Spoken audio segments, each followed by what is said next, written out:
Hello, I'm Oliver Green, and this is your Daily Fix for Wednesday, May 18th, 2016. A Florida Civil Rights Commission ruled that Walt Disney Parks and Resorts discriminated against children with autism this week by depriving them of, quote, full enjoyment of the theme parks.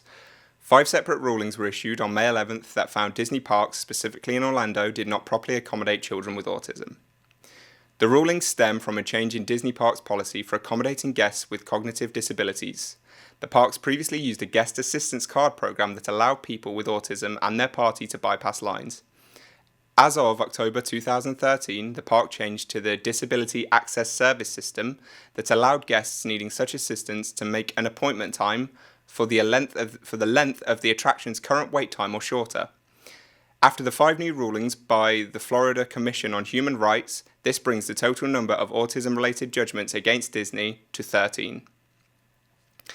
It's rumoured that, as of today, you can no longer make Fastpass Plus reservations from 12 a.m. at the start of your booking window. The new time is believed to be 7 a.m, and I'm sure this excites a small number of you that are wide awake at this time, such as our own Kathy Whirling, who tested out this rumour for us this morning and reports that it does indeed seem to be true. I'm sure this will upset an awful lot of people out there, but in the grand scheme of things, it's just 7 hours less, so set your alarm slightly earlier maybe.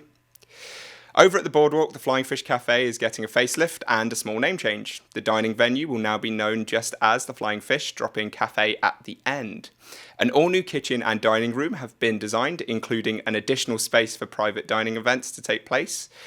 The Disney Parks blog describes the dining room as having sparkling architectural accents, like golden winged room panels, and an impressive chandelier that mimics a flying fish swimming overhead. The new design will also include a bar that will open next door in the previous location of the ice cream shop. The bar is being touted as a curious cocktail lounge with a golden age of magic theme. The storyline goes that the lounge was once a secret stomping ground for the famous touring magicians, illusionists, and their assistants. The bar itself sports a fitting title, wait for it, the Abra Cadabra. I see what they did there. Our featured article today is titled Beware of the Move Over Law and Other Tips for Driving to Walt Disney World. Michael Foster shares some helpful tips when driving to Walt Disney World, including the Move Over Law that instructs drivers to move over a lane or slow down 20 miles per hour below the speed limit if you see an emergency vehicle or law enforcement vehicle with flashing lights. Now, as a US resident, I encourage all international visitors who are planning on hiring a car to read this article.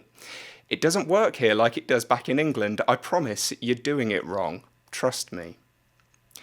Over on our Theme Parks and Attractions Strategies board, poster JSRJ21 started a thread entitled Disney Springs Impressions, and lots of folks are happy to have seen the new vlogs on our YouTube channel. Some folks are feeling the new area looks just like an outlet mall, whilst others like the touch of Mickey and Minnie in some of the more familiar stores. How do you feel about the new area? Head on over to the boards and add to the conversation. If you're heading into the parks tomorrow, expect thunderstorms with a high of 88 and a low of 73 in Orlando, whilst over in Anaheim, it's going to be sunny. Lucky people. With a high of 74 and a low of 60. For more information on everything I've spoken about today, visit our website, wdwinfo.com/dailyfix. I'm Oliver Green. Have a great day.